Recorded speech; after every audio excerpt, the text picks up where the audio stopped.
sa lupa'y para akong inaalon at nalulunod sa batikos ng mundo, sa kung ano lamang ang kaya ko.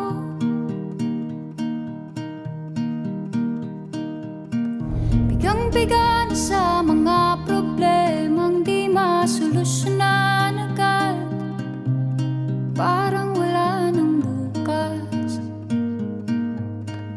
Pwede bang umiwas? Hinahanap ang sarili, ngunit di nakakayanan sa ligaw na dinadaanan ko. Saan na to patungo? Saan ako patungo? Dahan-dahan nating simulan